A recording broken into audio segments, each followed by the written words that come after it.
આજે આ સરકાર નામો બદલવામાં માહિર છે, સારા સારા નામો ગોતી લાવે છે. શરૂઆતમાં લોકોએ કીધું કે જ્ઞાન સહાય અમે મૂકીશું. જ્ઞાન સહાય એટલે કોણ? 11 મહિનાનો કરાર પર કર્મચારી. અગ્નિવીર મૂકીશું. અગ્નિવીર એટલે કોણ? બોર્ડર પર 4 વર્ષની નોકરી કરનારો આપણો યુવાન. એ જ પ્રકારે એક પેડ માં કે નામ, આપણને એક પેડ માં કે નામ કરાવીને વૃક્ષો રોપાવે અને આખાને આખા જંગલો એમના અદાણીને અંબાણીને આપે. ત્યારે આપણને રોજગારીની વાત કરી અને આજે આપણે રોજગાર માંગીએ ત્યારે આત્મનિર્ભર ભારતની વાત કરે ત્યારે સાથીઓ હવે જાગી જવાની જરૂર છે. 2014માં જ્યારે લોકસભાની ચૂંટણી હતી, અબ કી બાર મોદી સરકારના નારા સાથે લોકો આપણી વચ્ચે આવ્યા. આપણને કીધું કે આતંકવાદ ખતમ થઈ જશે, આપણને કીધું ભ્રષ્ટાચાર ખતમ થઈ જશે, ખેડૂતોની આવક ડબલ થઈ જશે, બધાને ન્યાય મળી જશે, બધાના ખાતામાં 15 લાખ રૂપિયા આવશે. આમ કરીને અબ કી બાર મોદી સરકાર બની ગઈ. બાદમાં 2019માં પાછા આવ્યા. એમણે કીધું ફિર સે એક બાર મોદી સરકાર, ફિર સે એક બાર મોદી સરકાર, ફિર સે એક બાર મોદી સરકાર. ત્યારે આપણને હતું કે ફરી એકવાર મોદી સરકાર લઈને આવીએ આપણે, આપણો બધાનો ઉદ્ધાર થશે, 2 કરોડ રોજગારી મળશે, 15 લાખ રૂપિયા આપણા ખાતામાં આવશે અને એ ફિર સે એક બાર મોદી સરકાર બની ગઈ. સાથીઓ આપણે ફરી 2024માં એ લોકો આપણી વચ્ચે આવ્યા. અબ કી બાર 400 પાર, અબ કી બાર 400 પાર, અબ કી બાર 400 પાર. અને અબ કી બાર 400 પાર થઈને ત્રીજી વાર પણ મોદી સરકાર આવી. શું તમને લાગે છે આતંકવાદ ખતમ થઈ ગયો? શું લાગે છે આતંકવાદ ખતમ થઈ ગયો? શું ભ્રષ્ટાચાર ખતમ થઈ ગયો?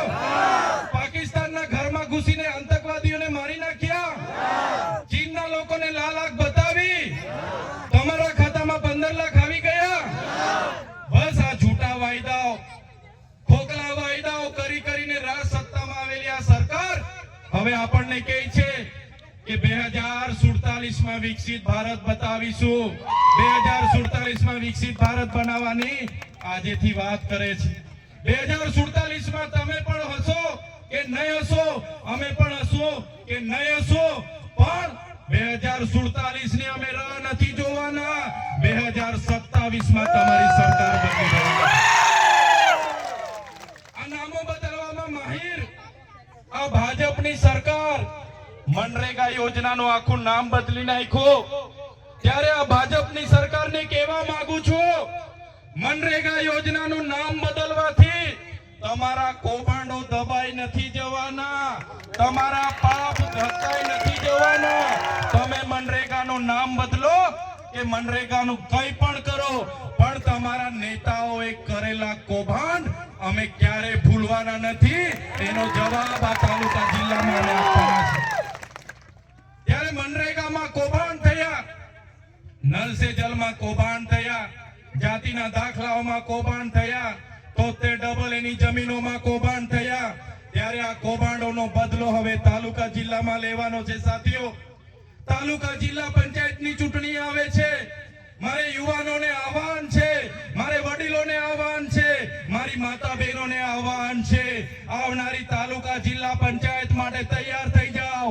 હવે કોંગ્રેસના શરમ અને ભાજપનો સંબંધ હવે ભૂલીને આવનારી ચૂંટણીમાં ઉમેદવાર બનો, તમે લડો, જીતો અને આવનારા દિવસોમાં આપણા લોકોનું કામ કરો. એ વાત કરવા માટે અમે આવ્યા છે.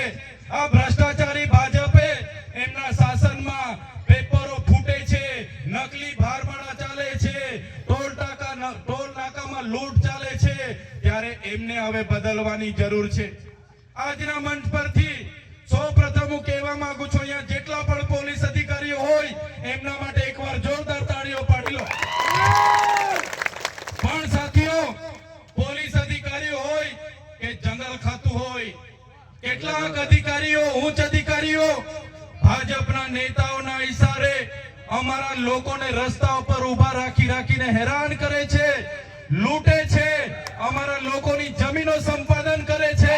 ત્યારે એવા પોલીસ અધિકારીઓને પણ કહેવા માંગુ છું, આ આદિવાસી સમાજ છે, અમને સેન્સોરશો નહીં, નહીં તો તમારા આવનારા દિવસોમાં પટ્ટા ઉતારતા અમને અમે અમારા ઘરમાં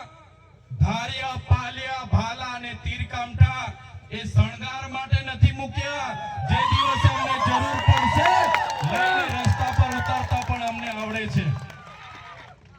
અમારા આદિવાસીઓની જમીન છીનવાશે, અમારી બેટીઓ સાથે અત્યાચાર થશે, અમારા યુવાનો સાથે અત્યાચાર થશે, કે જંગલ ખાતાના અધિકારીઓ અહીંયા આવીને લાઠીચાર્જ કરશે, તે દિવસે અમે તીર કામતા ભાલા લઈને રસ્તા પર ઉતરતા અમને વાર નહીં લાગે. ત્યારે સાથીઓ, આજે આ મંચ પરથી તમને કહેવા માટે આવ્યા છે, ક્યાં સુધી લડેંગે જીતેંગે, ક્યાં સુધી જિંદાબાદ મુર્દાબાદ, ક્યાં સુધી આવેદન ને નિવેદન. હવે આપણે આ સરકારોને પૂછી લેવાનું છે, આ ભાજપની સરકારના નેતાઓને પૂછી લેવાનું છે, અમારો વિકાસ કરવા માંગો છો કે નહીં? અમારી સમાજના આગેવાનો ઓબીસી હોય, એસટી હોય, માઇનોરિટી હોય, એમનો ઉત્થાન કરવા માંગો છો કે નહીં? અગર એ લોકો ના પાડે તો આવનારા દિવસોમાં એ લોકોને સત્તા પરથી દૂર નાખવા માટે તૈયાર થઈ જાવ તમે. ત્યારે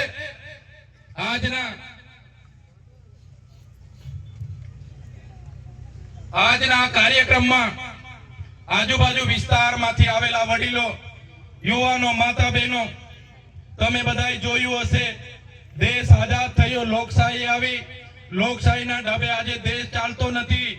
કેટલાક ચુનિંદા નેતાઓ પોલીસનો દુરુપયોગ કરી રહ્યા છે, ઉદ્યોગપતિઓના ઈશારે જંગલ વિભાગનો દુરુપયોગ કરી રહેલા છે. આપણે ડેમોમાં જમીનો આપી, નહેરોમાં જમીનો આપી, રોડ રસ્તામાં જમીનો આપી, કોરિડોરમાં જમીનો આપી, અને આજે આપણા વિકાસ માટે આપણે ભીખ માંગવી પડે છે. ત્યારે મારા સાથીઓને વિનંતી કરવા માટે આવ્યો છું કે આવનારા દિવસોમાં ચૂંટણીઓ આવે છે, તાલુકા અને જિલ્લાની ચૂંટણીઓમાં આમ આદમી પાર્ટી તમને આહવાન કરે છે, માન્ય કેજરીવાલજી તમને આહવાન કરે છે, માન્ય ભગવત માનજી તમને આહવાન કરે છે, અમારા પ્રદેશ પ્રમુખ ઈસુદાન ગઢવીજી, ગોપાલ ઇટાલિયાજી તમને આહવાન કરે છે, તમે અમારી સાથે આવો અને પરિવર્તનની આ લડાઈમાં તમે સહભાગી બનો. આવનારા દિવસોમાં તાલુકા જિલ્લા પંચાયત હોય, આવનારી વિધાનસભા હોય, આવનારી લોકસભા હોય, આપણે પરિવર્તન લાવીને આ ભાજપની સરકારને આ વિસ્તારમાંથી જાકારો આપીએ એ વિનંતી કરવા માટે અમે તમારી વચ્ચે આવ્યા છે. તમે જોયું હશે કે આદિવાસી સમાજ માટે અમે બોલીએ, વિદ્યાર્થીઓ માટે બોલીએ, યુવાનોની રોજગારી માટે બોલીએ, આ વિસ્તારમાં ડેમોના પાણી મળે એના માટે બોલીએ, ડેમોમાં જે ગામો વિસ્થાપિત થયા એના માટે બોલીએ, ત્યારે આ સરકારને ગમતું નથી.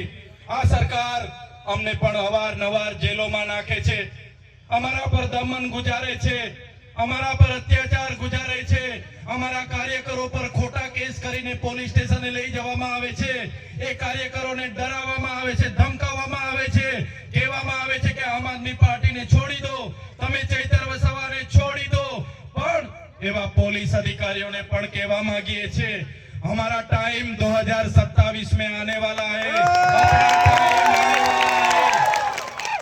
જ્યારે અમારો સમય આવશે તમારા બધા જ પોલીસ અધિકારીઓની તે દિવસે અમે ફાઇલો લઈને બેસવાના છે,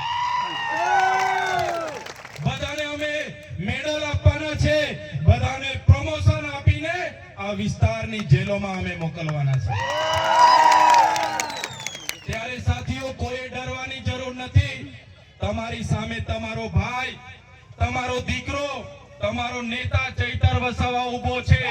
પોલીસે, ભાજપના નેતાઓએ, ભાજપના પોલીસ અધિકારીઓએ 19 વખત અમારા પર એફઆઈઆર કરી છે, 7 વખત અમને જેલમાં નાખ્યા છે, અમને ડરાવવાની કોશિશ કરી છે, અમને દબાવવાની કોશિશ કરી છે.